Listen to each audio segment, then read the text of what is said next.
आप सबको अनुराधा का नमस्ते। और फ्रेंड्स, ये देखिए मेरा नया गुलाब का पौधा। इसमें आप देख रहे हैं कितनी सारी कलियां लग रही हैं और प्लांट की भी ग्रोथ बहुत अच्छी है। तो ये जो प्लांट है ये मैंने ख़रीदा था दिवाली से पहले ही, हफ्ता 10 दिन पहले ख़रीदा था ये प्लांट। तब इसमें बहुत सारी कलियां लगी हुई थी और बहुत अच्छी इसमें ब्लूमिंग हुई। लेकिन फ्रेंड्स, ये जो अब आप कलर देख रहे हैं ना, ये उसके बाद सेकंड ब्लूमिंग है इसकी यहाँ पर मेरे पास। और उसके बाद जो कलर्स हैं ना बहुत अच्छे हैं। तो किन किन चीज़ों का हम ध्यान रखें कि हमारे ये प्लांट जो है इतनी अच्छी ब्लूमिंग करे। और ये देखिए इसकी हाइट देखिए, ये आप जो है ना बिल्कुल सही पूरा पूरा दिख रहा है आपको पौधा। और ये देखिए यहाँ पर भी है। तो इसकी हाइट और इसकी ग्रोथ वगैरह कैसे अच्छी रहे ना, उसके लिए आज मैं आपको बताती हूँ। तो देखिए कुछ कुछ प्लांट्स की वैरायटी ऐसी होती है जो कि छोटे प्लांट्स में बहुत अच्छी फ्लावरिंग हो जाती है। जैसे मिनिएचर रोज़ हुआ, फ्लोरीबंडा हुआ, और ये जो है ये समर स्नो जो वाइट कलर के फ्लावर्स आते हैं उसी फैमिली से है ये। तो इसके अंदर शायद 3 कलर आते हैं, पिंक, रेड। रेड तो मैंने देखा नहीं है इसका, लेकिन वाइट और पिंक ये 2 कलर आते हैं इसके। और तीसरा भी होगा, और हो सकता है और भी वैरायटीज़ हों इसकी। तो जो मेरी नर्सरी में अवेलेबल था, ये मेरे पास पिंक कलर नहीं था तो मैं ये लेकर आई। तो अगर आपको ये फ्लावर प्लांट अच्छा लग रहा है तो आप नर्सरी से ज़रूर ला के लगाएँ इसको। बल्कि 2 कलर में ले आइए आप, एक वाइट ले आइए और एक पिंक। इससे पूरी सर्दी, पूरी गर्मी आपके यहाँ पर गुलाब के फूल ये देता रहता है। ऐसा जैसे ही मौसम अच्छा होता है ये फ्लावरिंग करता रहता है। तो चलिए आज मैं इसकी केयर टिप्स के बारे में बात करती हूँ कि किस तरह से आप ध्यान रखें इसका, और आपके यहाँ पर भी ये बहुत अच्छी ब्लूमिंग करे। तो सबसे पहली और ज़रूरी चीज़ है धूप। धूप गुलाब के पौधे को बहुत ज़रूरी है। लगभग मोस्टली सभी प्लांट्स को बहुत ज़रूरी होती है, लेकिन गुलाब हुआ, गुड़हल हुआ, इनको धूप ज़्यादा चाहिए। और भी जो गर्मी के फ्लावरिंग प्लांट्स होते हैं ना, धूप भी चाहिए होता है। और सर्दी के जो होते हैं उनको भी चाहिए होती है। तो गुलाब के लिए लोग बहुत कहते हैं कि हमारे इतने बड़े फूल नहीं आ रहे और हमारा प्लांट जो है फ्लावरिंग ही नहीं कर रहे। एक बार फ्लावरिंग करी उसके बाद फ्लावरिंग ही नहीं की उसने।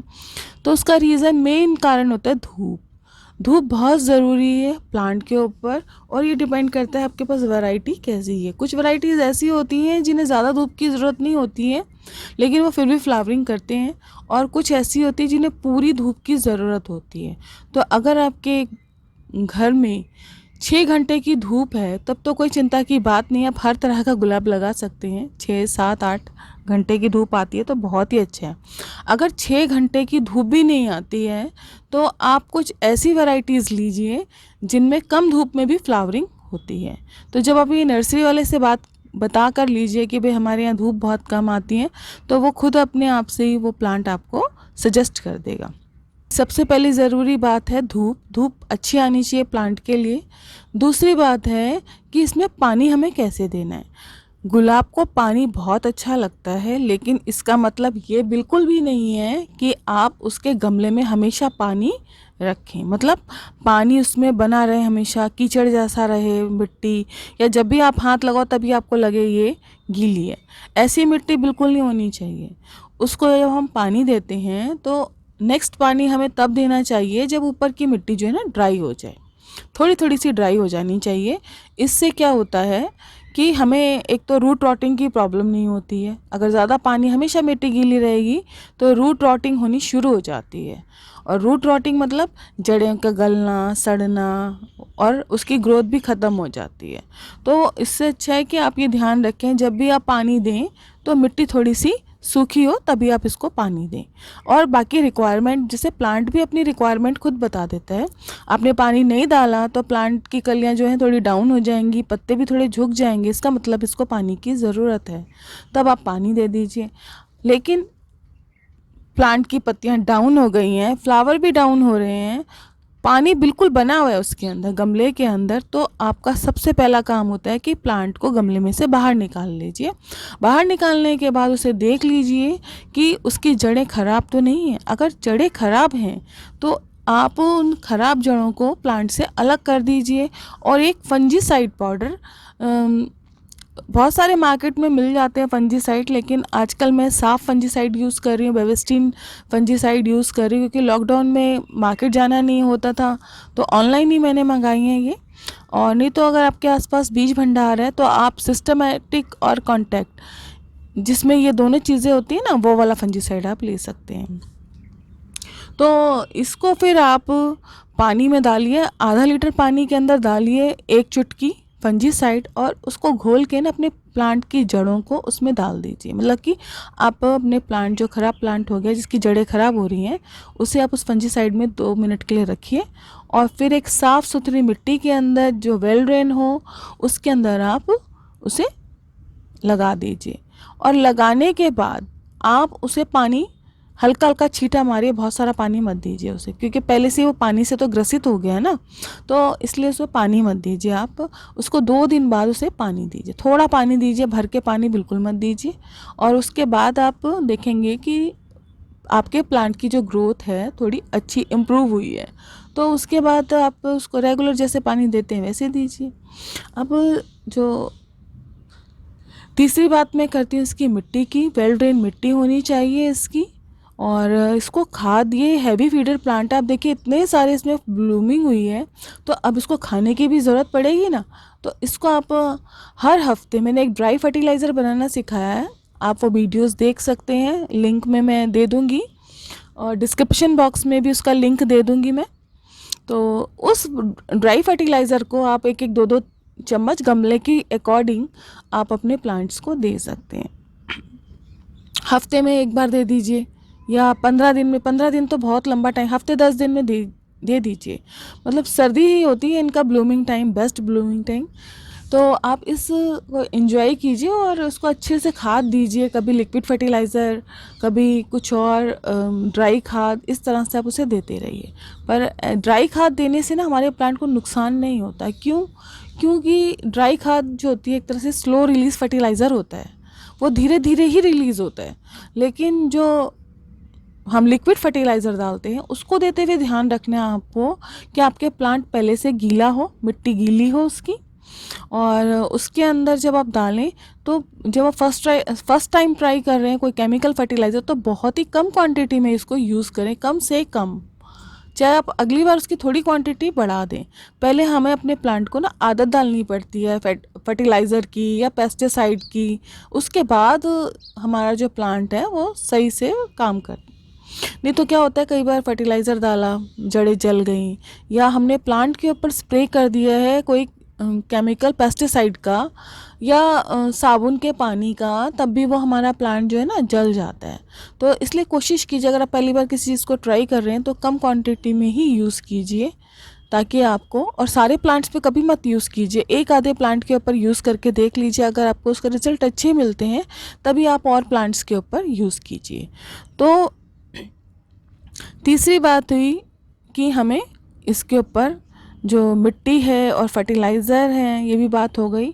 तो अब पांचवी बात ये है हमारी कि हवा कैसी होनी चाहिए। धूप की बात हो गई, पानी की बात हो गई, खाद की बात हो गई, और मिट्टी की बात हो गई। अब मैं बात करती हूँ इसकी हवा की बात। आप कहेंगे हवा का क्या करना? हवा भी बहुत ज़रूरी है। एयर सर्कुलेशन अगर इसमें रहेगा तो फंगस लगने के चांसेस कम होते हैं। प्लांट को एयर की भी ज़रूरत होती है, और अपने प्लांट की डायरेक्शन को भी चेंज करते रहना चाहिए। तो आप सारे प्लांट्स को सटा सटा के नहीं रखना चाहिए, थोड़े दूर दूर पे रखना चाहिए। अब मेरे पास थोड़ी जगह कम है और मैंने अपने प्लांट्स को ना थोड़े साथ साथ में रखा हुआ है। इसका क्या होता है कि चलो मैं तो ध्यान रख लेती हूँ उनको, उनकी जो डायरेक्शन है वो चेंज करती रहती हूँ, उन्हें रिवॉल्व करती रहती हूँ एक एक 15-15 दिन के अंदर। तो ये आप बहुत ज़रूरी है। अगर आपके पास जगह कम है और प्लांट्स बहुत सारे हैं तो अपने प्लांट्स को हिलाते डुलाते भी रहिए। मतलब उनको, गमलों को जो डायरेक्शन दीवार की साइड है उसे आगे कर लीजिए, और इस तरह से मतलब सब तरफ से उसको सनलाइट और हवा मिलती रहे। अब पेस्टिसाइड की भी बात कर लेते हैं, ये भी बहुत ज़रूरी चीज़ है प्लांट की।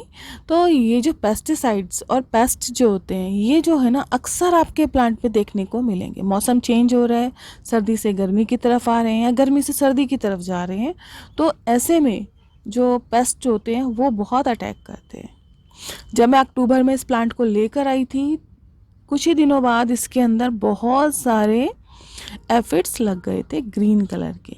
अब वो ग्रीन कलर के एकदम से नज़र नहीं आते हैं इतने, एक तो कलर ही वो अपना प्लांट जैसा ही बना लेते हैं, तो इतने आसानी से नज़र नहीं आते हैं। तो आप नीम ऑयल जो है ना, नीम ऑयल को हमेशा अपने प्लांट के ऊपर स्प्रे करते रहें। अगर प्रॉब्लम है ज़्यादा तो आप हफ्ते में 2 बार कीजिए, 3 बार कर सकते हैं, कोई नुकसान नहीं करेगा। लेकिन अगर प्रॉब्लम बिल्कुल भी नहीं है तो हफ्ते में 1 बार जनरली उस पर कर दीजिए स्प्रे। तो नीम ऑयल को स्प्रे कर सकते हैं आप। सिरके के पानी को भी 1 लीटर पानी में 1 चम्मच सिरका डालिए और उसका स्प्रे कर सकते हैं। और भी कई पेस्टिसाइड, ऑर्गेनिक पेस्टिसाइड भी मिल जाते हैं मार्केट में, आप उनका भी स्प्रे कर सकते हैं। तो सारी बात हो गई है फ्रेंड्स। और अगर इसके बाद आपके पास कोई प्रश्न है, कोई जानकारी आप चाहते हैं, तो प्लीज़ कमेंट बॉक्स में लिख के ज़रूर बताएं। उम्मीद करती हूँ कि ये वीडियो आपके काम आएगा।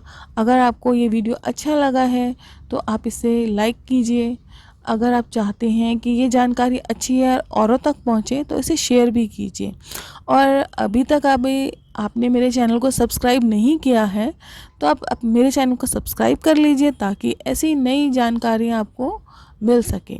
और एक और बात फ्रेंड्स, ये जो मैं आपको जानकारी देती हूँ ये मैं कहीं से पढ़ के नहीं देती आपको। ये जो मेरे अनुभव अपने प्लांट्स के साथ हैं, मैं उन्हीं को आपके साथ शेयर करती हूँ ताकि और लोग जो भी प्लांट्स लगाते हैं, चाहे वो अपने शौक पे लगाते हैं या जिनको आइडिया नहीं है कि उनके प्लांट में क्या प्रॉब्लम आ गई है, मैं चाहती हूँ कि उन लोगों तक ये वीडियोस पहुँचे मेरी, ताकि वो अपने 1, 2, 3 जितने भी प्लांट्स रखे हैं उन्हें वो स्वस्थ रख सकें और घरेलू उपचार से ही उन्हें ठीक कर लें। तो फिर अगली वीडियो पर हम फिर मिलते हैं। तब तक के लिए अपने पौधों का ध्यान रखें। Bye bye.